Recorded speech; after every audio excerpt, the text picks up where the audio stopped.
Salam, salam la famille, vous êtes sur la page de Naouna Selli Thérapie.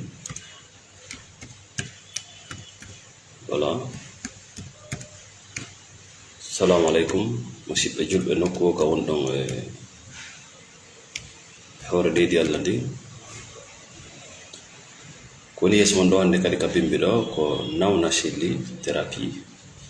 Ngara yewtide yoga alhaaliji fi koto kala mede yo waw ɓeydade nokku ka o woni ɗo. Merci. Haray o aduna mo wondege muɗum ko wiyete kon waylagol ko hettare. Change is freedom. Waylagol ko hettare. Changer, c'est la liberté. Sanzugol kadi ma waylagol kadi ko wurugol ko mande bana adama himo wuri. Naday be yimɓe hoggoɓe fo, naday be yimɓe kasoji hakkil fo, naday be yimɓe gurdam dabeji fo. Se a ndaari ɓe yiiɗa bane adama on ko wayloto ko, ɓe yiiɗa bane adama ko évoluata, ɓe yiiɗa bane adama ko sanzata. Si bana adama on faalaka ɓeydade yo andu ko habbimo kon no hulɓini. Kala ko ala ɓeydade ɗuytoto, kala ko woni ɗuytade hino maayde. Donc sa suɓike e nder gurdam maɗa natugol e hoggo, andu hoggo ngon ngo howiraka fiima an. Fedde wona fiima an, clan wona fiima an, haalayɓe fi leñol wona fi leñol ɓe woni haalde ko hoggo. Haaju maɓɓe ala wo e leñol mangol, ils s'en fichent de ça. Koko ɓe heɓirata ngol kon, koko ɓe embere yimɓe ɓe wawata naadude e hoggo leñol ko haaju maɓɓe koye ɗum woni. Merci Diallo Youssouf, merci Atikou Sall. Donc aray ka thérapie dans la spiritualité, change is freedom. Waylugol ma waylagol c'est la liberté. C'est-à-dire ko ɗum heddam, c'est-à-dire piiji buyno ton hiɗi satta e ma, hiɗi soñje, hiɗi tampine ko waylagol ngo woni a famade gundo waylagol. Boddi sindi hewti kadi ɓooro, sindi ɓooraki ko guril duwano ngiɗi ɓoorade ngiɗi warata boddi ndi. Ko be ndi ɓooro bobo ka nder teege yumma makko étape ji lowe ɗe o duwa yawde mum ɗen. Si o retardi tun o mayay. Si mani on fampama ko million ji wonki ma guluje geeyi ko wonata ɓiɓɓe kon fooɗodirta. luttutu kum ɓaawo kum yawali yawde tufoya woforde naata koye ɗo fof ko mayaɗum. Merci Dansoko Mamadou Souri. Hay ɗaɓɓere jawte c'est des étapes. No woodi lowreji sa hewti ɗon ko ya feƴƴu. Si a ari ɗon e tournugol en rond, tu meurs. C'est terminé pour toi. Tu as été créé pour évoluer, pour changer. Pour évoluer, ça demande un changement. Ko tagiraɗa ko fi yarugol yeeso ɓeydagol no landi waylagol gonɗo ko accutugol keɗɗum ƴetta keso. Awa fedde jaɓata, kila jaɓata. Kala bane adama moƴƴinayɗo hoggo o yiɗa ko goɗɗo wayloto, par ce que sa waylike a yalta e hoggo makko.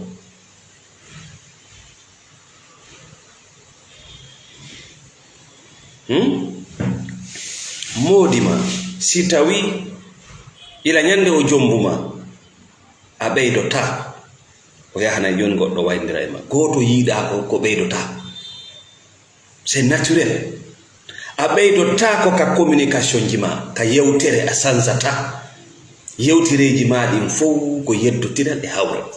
Yewtereji maɗin fof ko nanugol ko yewtaka, gurdan dabeji. Sa sanzal noon no yewtirta. Yewtereji maɗin fof ko ɓe wiɓe maaki, an a wiyata mbiɗa wi, a wiyata mbiɗa miiji. Ko ɓe wi ɓe maaki, ɓe wi ɓe maaki. Mais est ce que kamɓe ɓe wiwde an a wiya maaki? donc wiyete kon freedom tiri ko wiyete ko liberté ti wiyete ko hettare no hummodiri e waylago yimɓe ɓe waylota ko ɓe hettotako woɓɓe waɗi 400 ans macca nga ko ñande ɓe heɓuno ɓiɓɓe innuɓe menen men jaɓataɗan gurnan ɗo ɓe yalti e wigol meɗen waɗa ko on tuma kamɓe kadi ɓe heɓi liberté maɓɓe on goɗɗo noon waylotako e nder hoggo. J'ai toujours dit ça. woɓɓe sikka ɓe waɗa révolution e nder hoggo ko fedde ko leñ nder ton ko hoggo maytiya a waɗata révolution kolombowal noka dane ma joloko noka koyɗe ma. Non, tu peux pas. Si a memmini ke ɓe ɓeyda joloko e kolomboje ɗe. Tu essayes de comprendre ko ɗum hewtimma to. Tu essayes d'abord de comprendre. A essayé taw ndara ko honno natirɗa ka nder hoggo. Hoggo ngon ka nder hoore ma woni. Tu désactives, tu décodes. Wona or hoggo ngo, hors de la boîte. Si a yalti non, tu crées ton chemin personnalisé. Hey, kono e nder hoggo goɗɗo hiɗa fa la révolution, hiɗa fa la liberté, mais tu te trompes, my dear. Ko ɗum woɓɓe goo dewle goo ɓe yalta e mum taw si ɓe wona libre. Golle goo ɓe yalta e majje taw si ɓe créa golle maɓɓe ɗe. Marque ji goo ɓe yalta e mum si ɓe créa marque maɓɓe. Wondigal goo ɓe yalta e mum si ɓe wawa wondude e hoore maɓɓe. Donc le changement c'est la liberté. Ko en falaka nande, en falaka nanude waylagol. Iɗen sikkude wurina wonugol ko anda kon ko ɗum woni diina, ko ɗum woni aada, ko ɗum woni yiɗgol leñol, ko ɗum woni malaika, ko ɗum woni aduna. Tadi ko andanoɗa kon ko ɗum. Mi andu piiji ɗin fof no mari fuɗɗode no mari lannode. Hayno famirta diina kan non. Sa a ƴetti bagara a jangi ha nas ka arande laawol ko faamugol non. On faamu ɗon date makko lannay si a fuɗɗitike dow kadi. Si a fuɗɗitike kadi bagara ndeɗa hewtoya nisayi a faamay ko a faamano date oɗa lanni. C'est que circonstance on na goɗɗum alhaali on na goɗɗum. Ko wiyata bane adama ka fuɗɗode janngugol makko himo ñaaɗo, mais si hewti nokkugo o newo par ce que o andi ndarol ngal ko e makko ngal duwa fewtinede na e aduna o. Sa yi aduna o yiyande moƴƴere koko moƴƴi arata e ma. Sa yi aduna o yiyande bonde koko boni arata e ma. Wona aduna o boni, ko Allah woni ko tagi ko moƴƴi, ko kanko tagi ko boni, ko an woni poɗude ko wonɗa ko. Kanko tagi ko moƴƴi, ko kanko kadi Allah tagi ko boni. C'est le meilleur comploteur du monde. C'est lui qui a créé la mafia.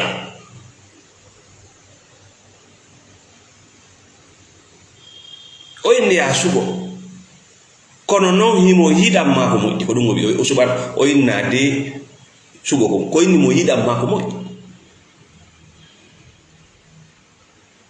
kono o suɓantako ma ko moƴƴi. Sa suɓike ko kanko tawi ko boni kanko ko ɗum waddana e ma. Sa suɓike laawol nano ko ɗum waddana e ma. Arske ma on sa yaari ka braquer ko ɗon garata, sa yaari ka prostitution ko ɗon garata, sa yaari ka escroquerie, abus de confiance ko ɗon garata. Hakkille ɗe wonɗa gollitirde e ngol ɗon laawol ko ɗen hakkille hato jinɗa kadi e gollitirgol laawol ñaamo. Sa arti laawol ñaamo ko ɗum woni tuubugol automatiquement o addira ɗon kadi ko woni tun. Sa yaari nano no mari battane, si a yaari ñaamo no mari battane. Ɗum enta cause et effet. Enen inna ko kotoruye ko miragera ko lampa point ko mbiɗeɓe ɓen e batiniɓe ɓen woni ko wayli konngudi mawɓe men ɓe. Bana Adama ko no mawɓe men ɓe wiyayno lorsque nous étions dans la spiritualité pure, si tawi bana Adama mo mari ko wiyete kon trouble de personnalité limitée ko nawnare dans la thérapie. Trouble de personnalité limitée ko neɗɗo c'est à dire ka nder hakkille makko o ala yiide aduna on no wonirno. Il a des problèmes avec lui-même. Mais na himo wondi e gere. C'est-à-dire sa huwondiri e makko ko sonja. So huwondiri e ma ko sonja. Si o memi jawdi ko problème. Si o memi kun goɗɗo c'est problème. Si o ɓattodiri e goɗɗo ɓenna himo wondi e gere. Himo wondi e gere ɗum yehi ɗon ha woni ɗon ha himo gera.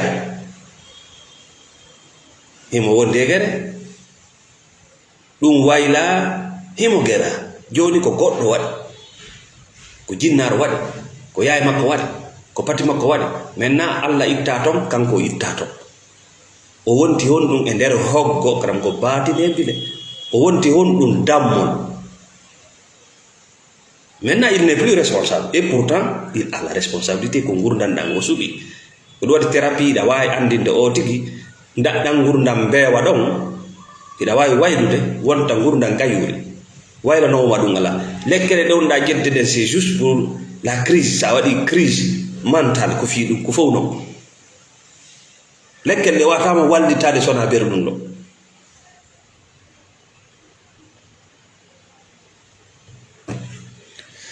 Oui, change is freedom. Sanzugol c'est la liberté. Kono non sanzugol ko ɗum tiro neɗɗo. Si bobo on ka nder tege yumma makko respectali étape ɗiɗi so retardi o maaye. Laamateri leydi il y a des étapes à respecter. Non naka laamu ekkitete. Naka laamu ekkitete.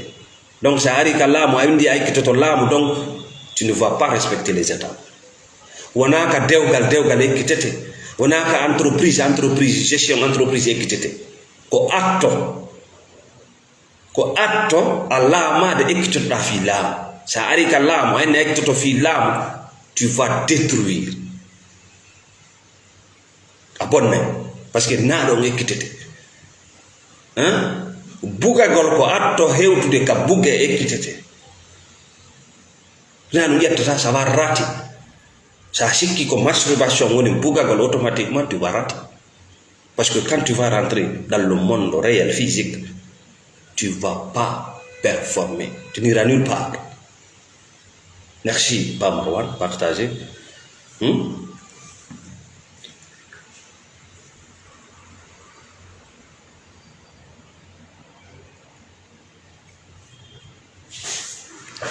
Kono non ɓay sanzugol no satti ko golle de waylagol ko golle kombo yi boldi ka ɓoroto c'est un travail. Kombo yi marjawwal ka ɓoroto no muusi. Kombo yi bani adama wonnoɗo wujjude imo faala ɗaɓɓude halal no muusi. Par ce que bani adama si woti wujjugol halal yonatama ko ɗi ɗuuɗi wo ko ɗi ɗuuɗi. Parce que ko nawnare ko tuma wujji so wona lees. Kombo e bana adama wowɗo bugade ka yaasi no faala joni bugade ka suudu no satti. Parce que so décidi bugagol ka suudu ɓe o dogayno ɓaawo mum ɓen ka yaasi hoore karen ko ɓen dogata ɓaawo mappande kadi. Bana adama wujjowo nu yaltirowo nu jemma wujja takko korko heɓira kara ha so inni o ɗaɓɓay halal ko wujjo yimɓe ɓe garata halfinama ko duwano wujjude ɓera ɓe halfina no satti. Le changement nde wonno en farno ko golle o weɓa. Ndaaro état ji ɗin Afrique ɓay ɓe wowti toragol, ɓe wowti leƴƴi sendugol leƴƴi ɗi, ɓe wowti fenade, ɓe wowti moofugol jawle ɗi ɗe waɗa ɗe ngaluji maɓɓe. Joni noon fewtugol e golle ɗe ko non golle ɗe ko andugol ko ɓe golloɓe, jaɓugol ko ɓe golloɓe ko ɓe maccuɓe yimɓe leydi ndi c'est un problème no satti. Parce que c'est un travail. Joni noon yimɓe ɓen suuɓi ko newi ko non ko newi ko ino newi nde bana adama o mijitantaka hoore makko ko banque mondial ko faransi ko amériki ko ɓe arude ko kawen ko alaji en ko ɓe maaki ko question réponse ko jinnaji ɗin ko gere. It is always easy not to think for ourselves. Ko no ɓurne waade ko Saudi wi ko Iran wi ko Marakame ɓe wi ko foin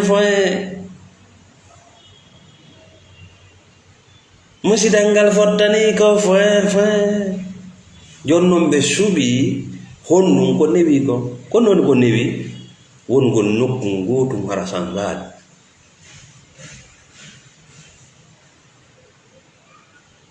no newi n'est pas bouger les fesses, c'est très facile. Minima bobo, faire le one da bobo ka tege yumama.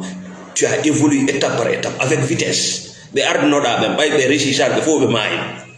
Ko antu réussir tu es un héros ko ngayuri ara gad na do na mbewa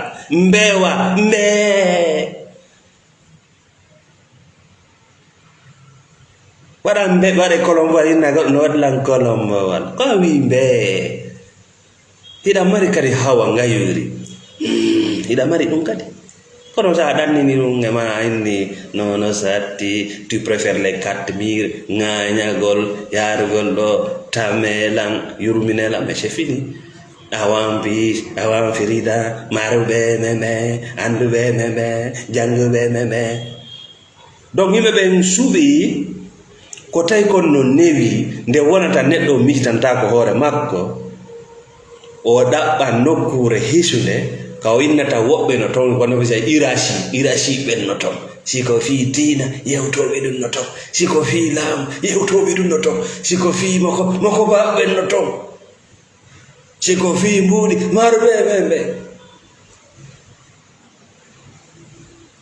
o dabbi nokkure labande wonde hisunde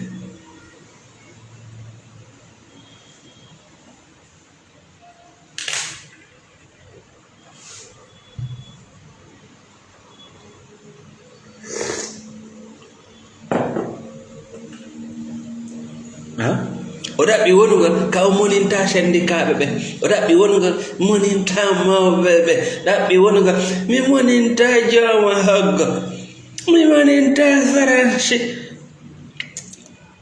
mi moninta be ka fedde mi moninta krama ka nya moninta modi borno nya mi moninta madama bibbe be nya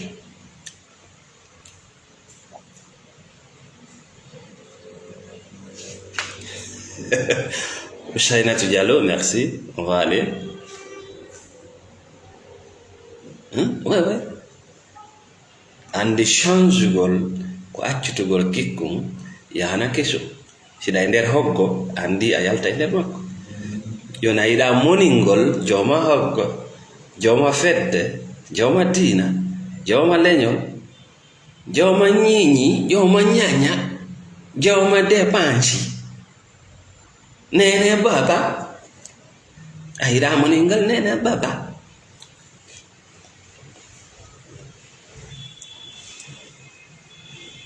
non newi ha ka jon ƴetta ngurdam maɗa jonna yimɓe ɓen ɓe laamuma ɓe waɗa maccoro ɓe waɗa nder hoggo gara toi a wi'ude kaka nder hoggo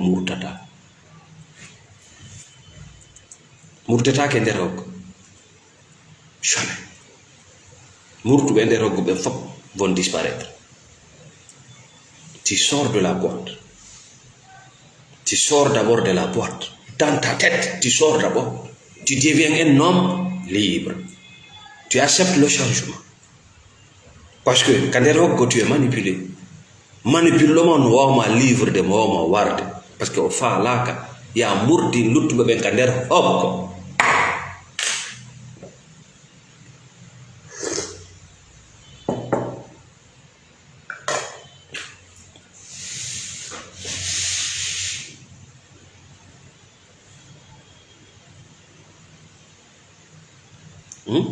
Donc haray ko suɓandeji ɗiɗi pet marɗa si tawi a yi hoore ma nder hoggo leñol, hoggo fedde, hoggo no ɗuuɗi, hoggo aventure, hoggo musidal, hoggo association, kala ka yiɗuɗa hoore ma a tawi hiɗa nder hoggo Allah no jonnuma suɓandeji ɗiɗi amma wakkilagol yaadugol e batlam mais wakkiloɗa yaadugol e hoore ma. C'est le premier point. Amma wakkilagol yaadugol e batlam anda non batula on anda ko nafata do batula ko nder hoggo wurata ko batula gollata ko batula wonta gandaka ko batula saɗete ko batula piyete ko batula yoɓata taxe amma suɓoɗa wonugol nder hoggo ka fo woni ton ɗum ɗon kadi ko none e ɓuttugo parce que là tu change pas parce que le changement ça fait mal ɓayda huli change gol da huli ƴettugol on risque donc kadi ko zone de confort ida wawi arde wona ɗon nam donc ko suɓandema c'est ton droit mais ta inno a murta e nder ton nene ta murtu nder ton mon frère ta murtu nder ton siɗa e nder dewgal avec un pervers narcissique fasigi si tawiɗa ɗoftimo ta purtu si tawiɗa jaɓi ko aljanna ma on koye jungo makko woni si tawiɗa jaɓi si a yeddi biro ma e fee makko sa yeddi nene goto maɓe nga natuya yiite wota murtu jaaja hiɗa ka nder hoggo taw hiɗa dowa faamude taw ko o bani adama ko a bani adama himo jogi adna makko hiɗa jogi adna ma o tu choisis ton propre chemin ko on sayi ɗon wawata réclame de droit ji maɗa na ɗum waɗa gayna goɗɗo murtata e nder hoggo goɗɗo par ce que o jaɓata bantaraji makko ɗen hele o jaɓata ko maccuɓe ɓe remi ko bonna ɗum yaltu so andi a yalti a créani hoorema laawol mangol c'est à dire o tawa e dépense gol jawdi e énergie fiɗanningol ma haray ala nafa par ce que naka hoggo makko won ko ɗum yiyata leydi be no jogui aadaji mum systéme ji mum wattandeji mum idéologie ji mum a inni noon a wonay e leydi yimɓe saloɗa intégration ɓe adinte terre à terre parce que ko nder ko wonɗa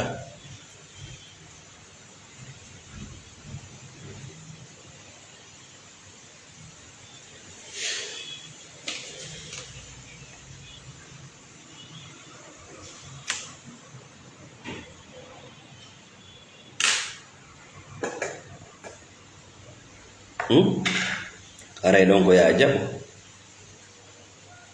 ko an tigri darni kaso mango sa suɓike wongo e nder hokko ko an darni kaso mango o kaso non ngol ala dambugal goy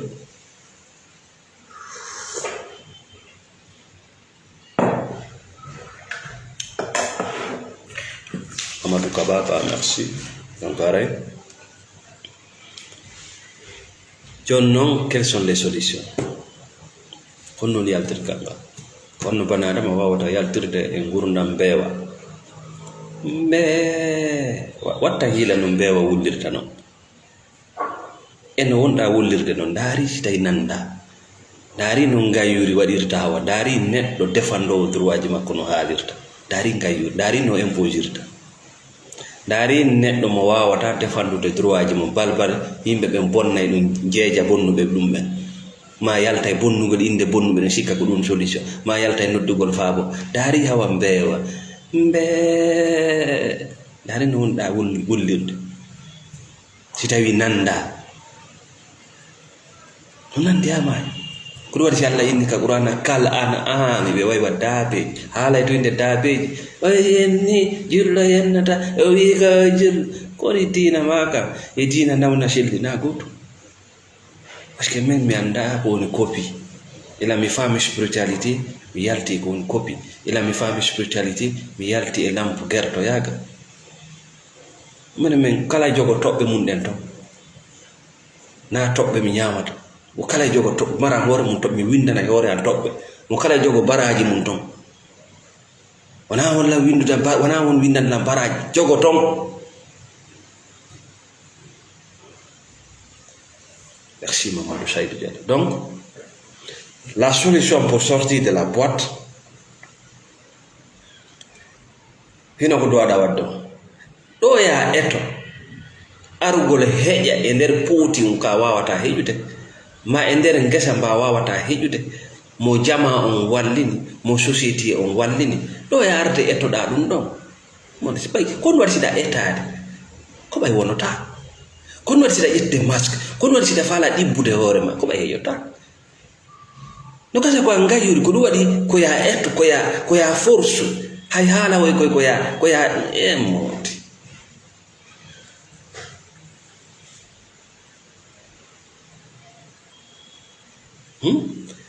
joni hara ya andu hejota stay ko ya eto no metti hala foko ya eto won gol e boîte ko société on crée sa andi tong gida bitti haray ko won landada haray ko ya mijita no horema kon don mission ma kon don lawol ma sa fodi ke mijita na de horema kon dum fi won wadira da kadna do hara ko si fadi pi donc la foto yonda be tudde lawol ma c'est wondo e hore lawol hajata yokko ko dum torto da Allah ka fati nyando nyan idina siratal mustaqim sira ko non sirata yando ida wide Allah hollal lawol fewnongol fewnan don tabintinan e maggol me nyando ida e der hokko ngatina e ko tabe ngati ay wondo e lawol parce que wondo e lawol o tournata no ko ngodu wondo e hokko ko no ko ngodu tournata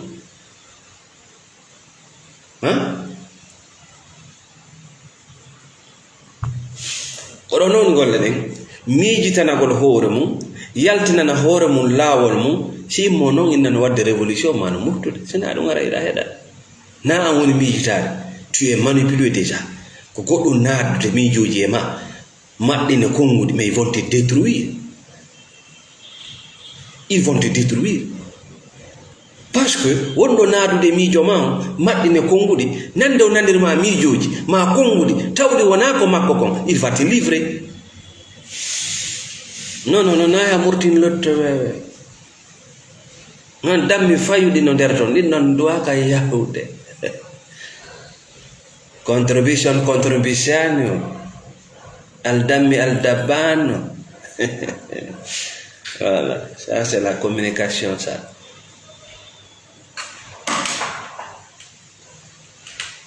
sa jabi waɗugol ɗum ɗo mijitanagol hoore ma ɗaɓɓitana hoore ma laawol ma ngol pourquoi tu es là automatiquement no mari nafooreji molanaɗi déjà ɗon hiɗa wawi wadde ko wiyete kon le changement dans la liberté parce que buy mum hande no faala change de partenaire ɓe no faala change de gurda no faala change de leydi no faala change de métier no faala change de wattande mais vous n'êtes pas libre vous le savez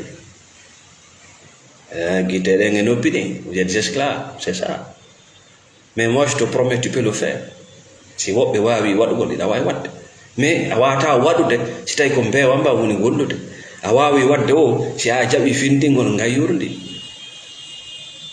way si ɓe fondi e ma andi si goɗɗo fondi e proa o anda e fondi kadi gayyuri ande ko ñama e ma kon faynaki ko ɗofti kon faynaki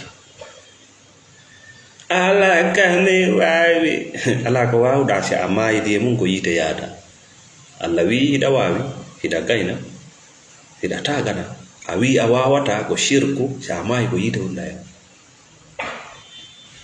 si a mayi ko yiite minni wonɗa yawde yeeso Allah inna ala ko mi wawi peese ɗen wandinama kono woni fiyake ɗe koko bon ala kami wawana sunna nela ngenna geɗe Allah ko yiɗi c'est ce qui assume e koko boni ɗo ki a fait ça wallahi Allah ko min waɗi ko min tigri waɗi ɓen mi anda gonɗum waɗiranɗa reedu ya ko reen ɗum nabilange ɗum ɗo ko tumbannaɓe ko min tigiri ɓeyno ko an waɗi reedu ya le grand comploteur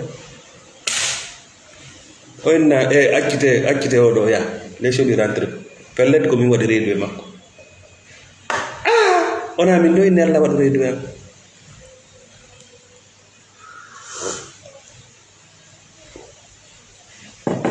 le Dieu que vous adorez des fois est différent du Dieu du créateur kenen Allah mon ɗo rewɗon kenen so wattanila mo serti Allah taguɗon Allah taguɗon ko giɗo himo yiɗi irritutoɓe boneji mum ɗi asimoɓe golleji maɓɓe o yiɗa naafi ko kanko waɗi reedu ko anno waɗa reedu e malaika reedu ala e malaika awra ala e malaika ko ɗum waɗi siɓe laaɓe no kadi an kadi so waɗano reedu e ma e awra laaɓay hey gal yalti on culpabilité foin Allah ko yiɗi c'est ce qui assume yo tawto hiɗa etade hawro ya e makko hiɗa eta nayɗa laabi de ko hiɗa etade maximum de possibility hiɗa eta na nafiki de Allah yiɗa nafi a wona réel authentique na superficiel de foin may sa waɗi non ɗum ɗo yimɓe ɓen non tawa ko a neɗɗo mo wela huɓɓindade voilà tawi a miijitike a yalti ka hakko a jogike laawol mangol a tawi hino naforeji hino opportunité ji adna on no yaaji yimɓe ɓen no ɗuuɗi ñameteji no woodi adna on no yaaji addaji no ɗuuɗi jagga miijoji idéologie ji no ɗuuɗi donc si tu es libre joni noon comme tu es libre comme un oiseau wona leɗɗe ɗe holorɗa ko gabitanji ma personnel ji ɗi holorɗa yimɓe ɓen noon ndaara tawa huɓɓintagol ma na ko newi ko ɗon murtete mo murti yarta ɗon inna lillahi wa inna ilayhi raji'un siko bonnere jawdi e piggal aje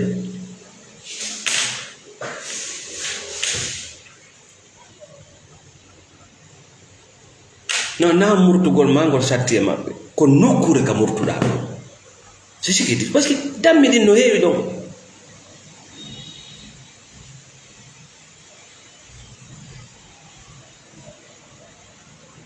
ko tadi bonno kongo goɗɗi jaɓino ko non tagira goɗɗi jaɓino ko muyde Allah goɗɗi jaɓino non soro majji ko non wawno an wiya na non mais tu vas partir yoɗi nani hawama mais ka woɗɗi e ngesa go na e ngesa boss ma may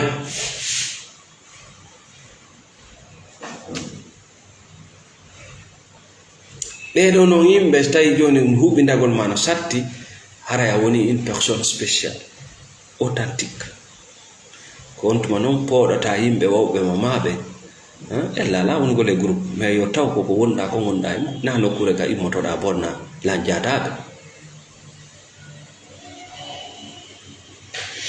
kono no yimɓe ɓe ganditira e ma vraiment a yalti ka hokko a fuɗɗike miijitanade hoorema ko tuma fuɗɗiɗa yewtude ko miijiɗa ko tuma fuɗɗiɗa yewtude ko wonɗa e miijade ko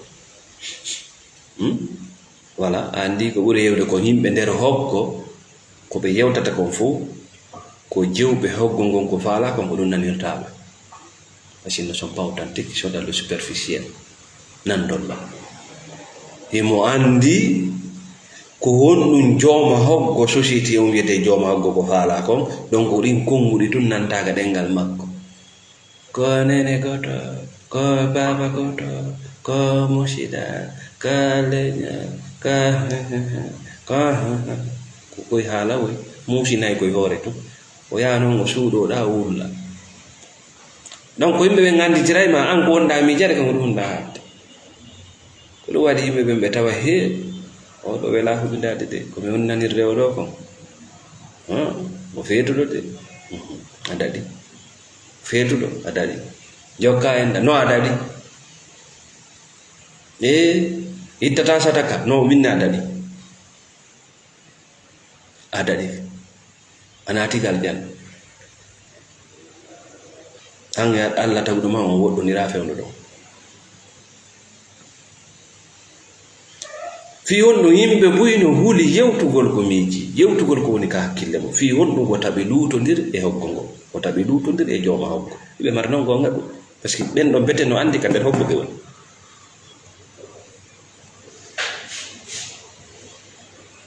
kono won tun ɓe kamɓe tigri noon yo ɓe andu hunde wotere ko woni famanake hunde e ko moƴƴi iwata e ɗan gurdam no addana bana aɗa ba nawnare hakke no addanamo bonnu jawle no addanamo hutare no addamo hutagol hoore manque de confiance en soi hayya woɓɓe si ɓe monike ɓe parmentino woɓɓe no warto woɓɓe no doga ko yimɓe hokko ɓe no wara partenaire ɓe mum sélection ɓe ala dan l'authenticité eɓe andi wona gurdam maɓɓe ɗan ni heɓe andi ko ɓe no haalde kon na ɗum ɓe faala heɓe andi mo ɓe wondi on ɓe yiɗamo kono fi on ɗon hoggo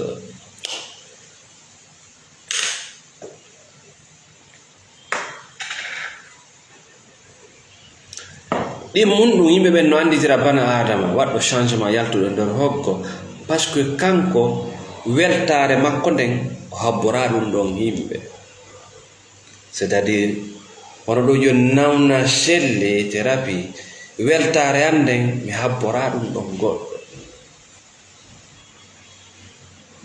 non non non mina fala weltade mbiɗa andi ko mi waɗata mi welto voilà weltagol na yela ko golle no wodi ko duwaɗa gollude mana eɗa duwa gollude ko weltinayma fiya welta sa yi iɗa haaɗi seke iɗa gollude ko haaɗi ko très très clair na gurda religieux non alamay ko jinna nangima ko lampa gerta nawna selli no welti koko weltintama woni wadde, nawna selli no haaɗi koko haaɗintama woni wadde. dari no miijade goɗɗum yewta goɗɗum, no ŋaañaade ko feɗɗa, no nunnude ko duwaga nunnede kadi wawi wiide noon wiide wi ɓe tabbini wi kono noon konngol gotol no tongol duwaɗa faama goto wawatama dandude, goto wawatama dandude ko an dandata hoore ma, ko an dandata hoore ma ko ɗum wiyete tawakkal alallah. ko nde andata Allah taguɗo ma imo waɗi e ma ko yonata.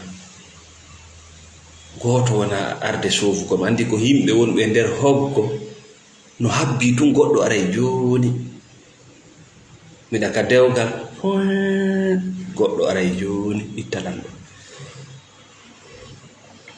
miɗa gollude golle macca ngako goɗɗo aray sa yimo inde sikki ko ɗum bobo wullanta, ko ɗum bobo wullanta la réalité par ce que wata waɗande hoore makko yimo habbi no gasa si o wulli giɗo makko ngaray joni nene makko woni goɗɗo ko ara jonnamo biberon ma changeanamo pampes. si o jandi aye mo yahna hoore makko waɗa endu ndum fam o récupéra o moyna, si o jandi aye mo yahna hoore makko ka hurgo ma kappo no wullata fi sifa koye piye ko non da wullude baba ko non da wullude nam kanen banadama be wulla mais ko wonɗum an hiɗa wulla tun hiɗa wulla ko bayiɗa ka moƴƴanama ɗum wiyete hoggo ko wurugol ka moƴƴanama ka a yiɗaka ka a yiɗa woko dewgal woko leñol woko yurmede ɗum fof ko cono cana ko an tu woni ka hoore leydi ɗo baba anday noon si sofi anday ko an tu woni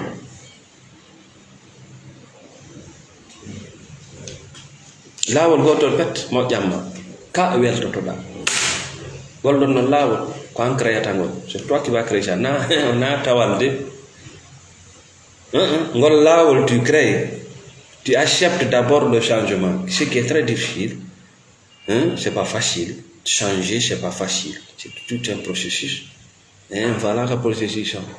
Il est voilà Guinée, voilà pour le processus de changer. On ne veut pas donc à data bout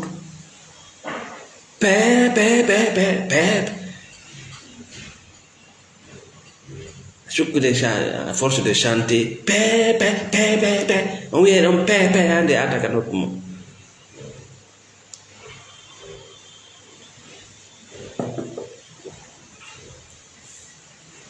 Mo tooñi yo yoɓe joddi tooña, mo nunɗi yo yoɓe jondi nunɗa, ko ɗum addata la paix. Ko lutti kon fof ko naafi ɗan ka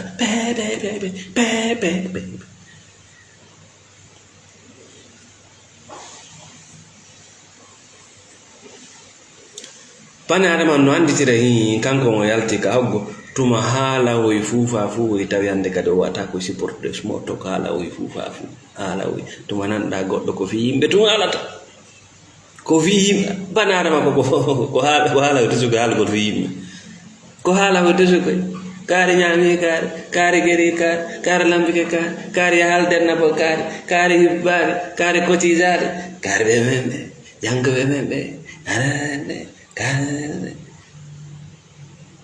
Nations Unies narde euro député narde banque mondial ɗum fof koyi haala o fi yimɓe seɗɗi ko ay min mi haali fi mum horande Moussa you hate small talk ko ɗum ŋañirɗa sufa koye haala c'est-à-dire ko haala a taw soroma no haala ɗum bemma no haala ɗum monnin mbasi tannancama lende fo heɓay korande sigañañañaña a taw soroma no haala ɗum bemma no haala ɗum c'est-à-dire ko routine ko haala woy koye ɓeydata banatama fos ko honto heɓata jokkobireɗi voilà ko no wawatoɗa ɓeydorade ka compétence ji ma voilà qu'est-ce qu'il faut changer aujourd'hui voilà kono do waɗa wallirde ɓiɓɓe maɓe zurriyaji maɓe voilà kono do waɗa heɓirde kaydi mani quelles sont les démarches kono mi dowa wadde kono mi dowa remplacude ɗo ya nadde wongol lampo gerta komin fawti ɗo ko an hoolora ga ko an halfina ɗum ɗo natirɗo ala kaydiɗa naata e rondagol famille e dewle bordo bardo mais tu vas tuer la vie des gens à la situation occupe-toi de ça d'abord ko ɗum watta Allah walla Allah tawa boɓɓe moɗon on fodda e wallede par ce que anda ko a miskin an a miskin ko an woni lampo gerto ha joni mi daranike hunde kaari joni mi dararati seke tukkiti gayna seɗe pécule ko wona ɗo tamede ma wonɗo suuɗaɗe ya waɗa kurkara accepta réalité yalto e small talk haala koye fuufa fof kaari ngati kaari ko wimen ɗo kaari yenni kaari hajjinoyi kaari natiri ni kaari ardiri ka kaari ɓuri kaari no laba ɓuri kaari a haalanta yimɓe ɓe inde maɗe ɓe ɓuttinane kala fuɗɗoma haalande koye haalanima konno wiyeteɗa so faytu inde maɗe min nima quand ta situation n'est pas réglée daro respecta procédure d'intégration, la formation, fiha wow régularité. Dès que tu kuno ay wangaika kono walde ruda ngaika yimbe no ngai aji yimbe mabe ngaika ana to ito gida nder ngaika kono velanda yimbe sors de cette boîte yalto e kan ngaika quand on te régularise quoi ngadi sa jetta ko marda ko fo okkitira ça c'est ton problème mais au moins tabe inde don personne non grata yalto do me fala kama yude c'est toi qui paie.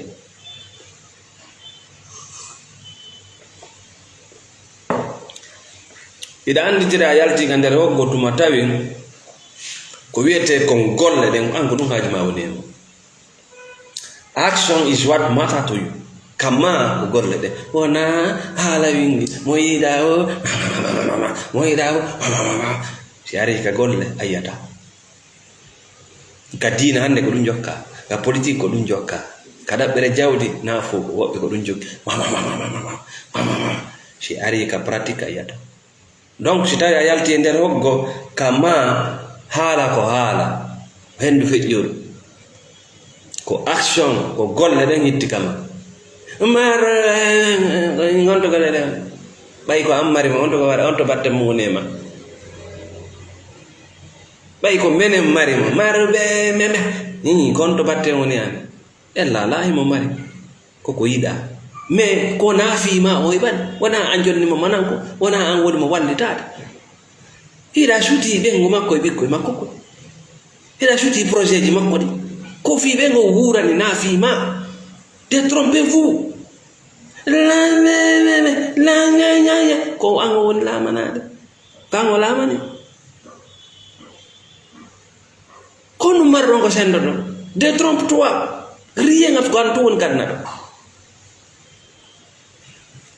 ko ɗum hatta yiya réalité o ko ɗum hatta yiya golle ɗe min kam mi wonɗo hande namna selli ndeɗa haala je t'écoute mais je ne vais jamais te donner une position dans ma vie fiiɗa haalde je ne te donne aucune position pour moi c'est une parole hiɗa wawi wadde hiɗa wawi kadi wonka wadde no wawi wonde ko wonɗa haalde ko ɗum no wawi wonde ala ɗum non je reste au milieu sa golli gollal mi yiri je te donne des notes e ba non place kan gurdanga sa gollal tu restes là où tu es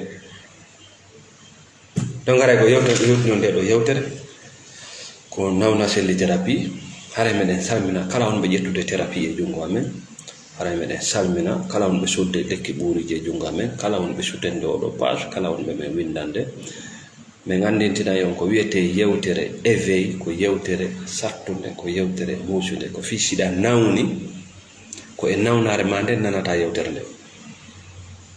Tu risques de gâter ton propre téléphone.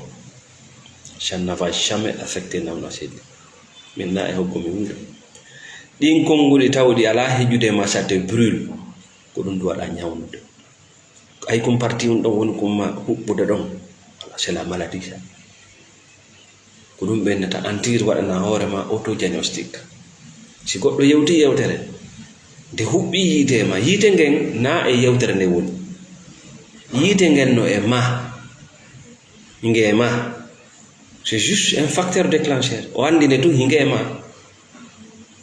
buy maayi ka men ɗo sabu ɗum buy maayi ka men ɗo buy dumbama ka men ɗo buy warama ɗo tout simplement parce que wonɓe nande ko ɓe yewta ko ɓen no nawni nawnaje ɗe kamɓe tigri ɓe andafimo mi haalani on feetuɓe no ɗuuɗi hakkunde men